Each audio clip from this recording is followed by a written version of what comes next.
First, let me explain the rules I gave myself to make this playthrough more challenging than normally would be, because Daedric artifacts are very powerful items. Rule 1. I must get every Daedric artifact, from the Wabbajack to the Ebony Mail. No skipping allowed. This does not include artifacts that are mutually exclusive, such as Azura Star and the Black Star. Rule 2. I can only use Daedric artifacts. Of course, this means that I can only use artifact weapons and armor, but it also means I can only use Azura's Star to recharge my weapons. I can only pick locks by using the skeleton key. I can't buy or sell anything unless I'm wearing the Masque of Clavicus vial, because it improves my speech. Rule 3. I can't cast magic or drink potions. I can wear unenchanted clothes, and I can heal by waiting, sleeping, eating, and leveling up. Letting my character eat to heal might seem like cheating, but if I didn't let myself speed eat cheese wheels and raw potatoes during battle, then this challenge would have been impossible. So for this playthrough, I decided to play as Sheogorath, a Dunmer of Morrowind who worships every Daedric prince. Yes, even Meridia. Unfortunately for me, I was exiled from Morrowind for worshipping the House of Four Troubles. I was then banished to Skyrim, where I was immediately arrested for crossing a border or something. But right as I was about to be executed, Alduin himself descended from the sky. I successfully evaded his attempts to kill me, mostly by running and hiding. I decided to follow Hadvar into the keep. He cut my bindings loose and told me to equip myself with gear from a nearby chest.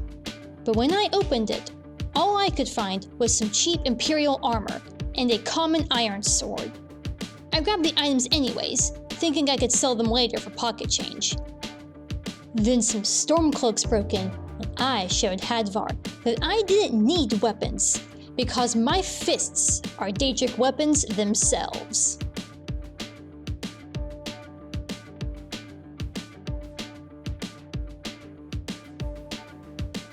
After escaping from Helgen, Hadvar invited me back to his place, and then Sigrid asked me to warn the Jarl of Whiterun about the dragon attack. I didn't want to. I was way more concerned with devoting my soul to the nearest Daedric prince. But since Hadvar was such a good companion, I went ahead and did my one good deed for the decade. And then I was off to Solitude. I had heard rumors about a madman wandering the streets near the Blue Palace. And where there's a madman, Sheogorath is never far behind. So anyways, I found the madman, and agreed to get his master to come back from vacation in the haunted wing of the Blue Palace. Before I left though, he gave me someone's hip bone. Okay. I convinced a maid to let me into the forbidden wing, so I could try and find the madman's master. But suddenly, I was teleported away from the wing into another world. In the other world, I met two people having a delightful and not at all strange conversation over a table of delicious food. One of these people had great fashion sense. He looked straight into my soul, which was weird because his eyes were completely white, and introduced himself as Sheogorath, Daedric Prince of Madness. Charmed. I couldn't believe that I was actually face to face with a real, live Daedric prince. He even gave me the Wabbajack, a powerful artifact of madness and a worthy weapon for one of my devotion. It was a real treat to have Sheogorath's melodious voice provide a running commentary for my endeavors. Oh, good choice! Well, good for me. I find everyone being out to get you so terribly entertaining. Objective here is simple, you simpleton. Do you mind? I'm busy doing the fish stick. It's a very delicate state of mind. Unfortunately, I failed to defeat Pelagius' nightmares, and I died. However, through my worship of the Daedric princes, I had achieved the power to reverse time, even after death, and I found myself back in the Forbidden Wing. This time, I decided to impress Sheogorath with my burgeoning madness by sitting in his chair. This gave me access to an extremely delightful and not at all disturbing up-chin view of the Mad God for the whole of our conversation. Oh, is it your first time? Actually, no. Anyways, I shot the advisors, I shot the nightmares, and I shot the self-doubt. After all was said and done, Sheogorath held up his end of the deal and agreed to return to the Shivering Isles. But before he left, he declared me his champion and let me keep the Wabbajack. I was so thrilled that I wanted to shoot the entire city of Solitude and turn them all into delicious sweet rolls. But I had to resist. After all, I had no way to recharge the staff. So I took a carriage ride to the beautiful and completely safe city of Malacath. I had heard rumors of 2 secret cults in the city, and I had to investigate. And that's when I was stopped by a vigilant of Stindar. His aura of goodness was so powerful and so obnoxious that I was stopped dead in my tracks. But as it turned out, he wanted to investigate an abandoned house that he suspected was used for Daedra worship, so I agreed to go with him. For a little while, we explored the abandoned house full of delicious cheese wheels. But then suddenly, I heard a voice. Weak. He's weak. You're strong. Crush him. I didn't hesitate. I killed that vigilant where he stood. Anyways, Molag Bal pulled me deeper into the intestines of the house. Then he trapped me in a cage and demanded that I bring the priest of Boethia to him. I still planned to sell my soul to Boethia, but she would have to wait while I earned her rival's favor. Sadly, I was still a low-level weakling, so I beat up a woman for 100 gold to gain her friendship. I then convinced her to be my bodyguard, and I dragged her to a Forsworn camp, where I hid from my problems like a champion, and I let my companion fight my battles for me. She did a terrible job, and I had to step in to help her kill people who think that feathers count as pauldrons.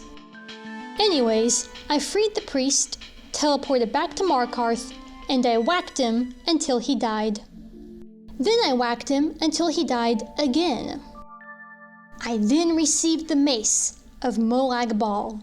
I now had the ability to fill soul gems and recharge my weapons. But I couldn't use just any soul gems. Oh no, only Azura's star would suffice. So I journeyed through the frozen mountains of Skyrim until I found the statue of Azura. She was beautiful. The priestess told me that Azura had foreseen my coming and that she wanted me to retrieve her star from some dastardly wizards who sought to corrupt her artifact. I agreed, and I set off to find the wizards. I found one of them living in a secure apartment with no doors, who told me that their leader had taken the star to a decrepit fortress to experiment. So I raced off for the fortress. I slew his apprentices, and I grabbed the star. While I was in the fortress, Sheogorath decided to give me another taste of madness. He tricked my eyes into believing that I was surrounded by water. It was a fascinating experience, but it made combat much more difficult for me because I couldn't see my enemies until they were right on top of me. After I escaped the fortress, I realized I had a choice to make. Would I choose the corrupted Black Star or the pure Azura Star? Would I choose power or love? So of course I chose love, and I raced back to Azura's statue to return the gem to its rightful owner, and that is when Azura herself spoke to me. Greetings, mortal. You have followed my guidance through the veils of twilight and rescued my star from Malin Varen. Then she sent me inside the star. Malin Varen made some lame villain speech, and then I killed his minions, and then I killed him. When I left, she thanked me and gave me her star. And that's when I realized I had used all the charges on the mace. Happily, I was able to use the Daedric power of reloading a save to reverse time. So I went back, recruited Uthgerd, and made her fight all the enemies in Ilinalta's Deep. It went a lot faster with her fighting, but that's probably because I knew where all the enemies were, and not at all because she was a better fighter than me. With Azura's star in hand, I traveled to the plains outside Whiterun, where I proceeded to kill enough wolves, deer, and mud crabs to put them on the endangered species list. Good news, I leveled up in enchanting several times just by recharging my 2 weapons using the star. Bad news, these low-level creatures only ever gave me petty souls, so it took me several in-game days to get my weapons back to full charge. In order to get more charges on my weapons, I agreed to help the merchant in Riverwood. He needed me to retrieve a dragon claw from some bandits in Bleak Falls Barrow, which was infested with Draugr. The key word here being was. I killed every single undead creature in that barrow and used their souls to recharge my weapons. Anyways, once I had full charges on both of my weapons, I decided that I needed to get some armor, so I headed down to Falkreath, where I had heard rumors of a werewolf being held in prison. He asked me to return the ring of Hircine that he had stolen from the Daedra. Eager to meet my 4th Daedric prince, I agreed, and the man transformed before my very eyes into a powerful beast and escaped through the completely open roof. Prisons in Skyrim are very secure. Using my super Daedric senses, I followed the invisible trail of the white deer, and I slew him. Then, before my very eyes, Hircine himself appeared in the form of a deer. Well met, hunter. He must have seen me reducing the population of Skyrim's fauna earlier because he praised me for my hunting prowess. I've been watching you for ages, it seems. You have the makings of a fine hunter. After accepting the ring back from me, he asked me to kill the werewolf for his crime. This task proved to be far more difficult than I had imagined. Sinding was a powerful werewolf, and I wasn't as great a shot with the Wabbajack as I thought I was. Fortunately for me, I figured out that if I sprinted fast enough, the other hunters would still be alive by the time I caught up to Sinding, which meant that they could help me kill him. So anyways, I tore the skin from his body in 0.2 seconds flat, and Hircine himself showed up again to fashion the skin into Savior's hide, my first set of real armor. I hastily put it on, and I looked really... Oh my Almsavi, that is a lot of leg. That may, in fact, be too much leg. Really, Hircine? I couldn't even have a little bit of fur for my thighs? Okay, whatever. I now had 2 weapons, 1 soul gem, and a set of armor, but I needed more firepower. So when I heard a rumor about a sudden plague of nightmares, I knew that Vaermina had to be behind it all. So I journeyed to Dawnstar, where I met a priest of Mara named Eronder. He was trying to cure everyone's nightmares, so when he asked for my help, I happily agreed.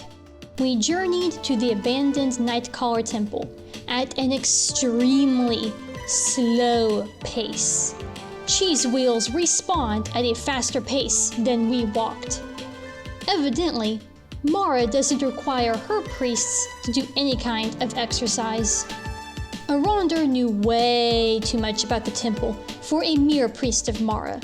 He finally confessed to being a former priest of Vaermina, who had betrayed his fellow priests and abandoned Vaermina in favor of the pathetic Mara. I no longer felt bad about my plan to betray Aronder for Vaermina's favor. Aronder had asked me to find a special book, and with my super Daedric senses, I had no trouble at all. By reading the book, Aronder learned that we needed to find Vaermina's Torpor, a super trippy potion that sends the drinker into the memories of another person. Now, I have a rule against drinking potions of any sort, but when it is Vaermina's own special brew, I can't say no. It was like nothing I had ever experienced in my life. It was like dreaming with my eyes wide open. After that fantastic experience, Aronder and I continued our epic battles to reach the heart of the temple. I made Aronder tank as much damage as possible because I didn't want to lose all the charges on my weapons. Unfortunately, this meant a lot of hiding and reloading saves. Surely Boethia would be ashamed. Finally, after helping Aronder kill the last of his old friends, we stood before the Skull of Corruption. But while Aronder was preparing the Daedric spell of banishment, the sweet voice of Vaermina graced my ears. He's deceiving you. When the ritual's complete, the skull will be free, and then Arender will turn on you. And, seizing my opportunity, I slew the traitor with the mace. Armed with 3 weapons, I felt much more capable of fighting my own battles. It also really helped that I got the Soul Squeezer perk that let me get more charge per soul. It was time to return to Markarth to investigate the second secret cult. According to the rumors, something had been eating the bodies in the Hall of the Dead, and there's only one Daedric prince who could be responsible for that. While I crept through the Hall of the Dead, I met a beautiful woman named Aola, who invited me to a feast in worship of Namira, the Prince of Decay. But first, I had to help her kill the Draugr that had infested the crypt where her followers feasted. With the 2 of us, and my powerful artifacts, we made short work of them. There was just one thing left to take care of. I needed to invite a priest of Arkay. And I happily agreed. Once the feast began, my ears were once again blessed to hear the voice of a Daedra. Wallow in your wretchedness, my newest champion. I was now 6 for 6. Namira gifted me her ring, which granted me plus 50 stamina and a plus 50 increase to health and plus 50 health regen after feasting. This would be a great benefit for my coming dungeon crawls. Then I took a journey into the wilds near Riften to find an orc tribe suffering from a curse from none other than Malacath, the patron of the Orsimer. I met a lovely lady in Largashbur who asked me to accompany her chief to kill a giant that had desecrated the shrine of Malacath. The chief whined and complained about the whole thing, but I went with him anyways so I could get that sweet, sweet favor from the Prince of the Spurned. We finally made our way to the shrine, and then Ymars had the audacity to ask me to kill the giant for him. I declined. As much as I want Malacath to notice me, I knew that taking Ymars' kill would not get me the attention I wanted. So Ymars bravely strode forward and immediately died. It was all down to me. Unfortunately, I was still such a low-level weakling that I joined the Skyrim space program many times before that giant finally fell. Looking at the statue of Malacath, I felt much more secure about how much of my legs that my armor exposed. I returned to Largashbur, and then Malacath himself spoke to me. You place that hammer on the shrine. You're the only one who's proven worthy in all of this. And gave me Volendrung, a gigantic hammer. I was thrilled for many reasons, but one of those was the fact that I didn't have to worry about the hammer running out of charges, because warhammers still work when they're not enchanted. Now that I had Volendrung and had reached level 10, I was ready to return to Falkreath, where I had heard rumors of a dog wandering the paths. This dog was none other than the talking dog Barbas. I had never met such an adorable Daedra. He needed my help to reunite him with Clavicus Vile, and I needed his help to get the prince's favor so that I could have his artifact. Turns out, Barbas is the only companion who moves at a reasonable pace. Once again, I was given the great honor of listening to a Daedric prince speak to me. So, what's your heart's desire? What kind of deal can we strike? All he wanted was some axe from some dude living in some cave. I got it pretty easily, no thanks to Barbas, who decided to take it personally that I wanted him to stop following me around while I pickpocketed the citizens of Whiterun. I brought back the axe. Clavicus tried to get me to kill Barbas, but I refused. The prince relented and accepted the dog back. He then gave me his mask. I put the mask on my face and wow, I am truly the pinnacle of fashion. Sheogorath would be pleased. Anyways, now that I had the mask, I could finally buy and sell stuff.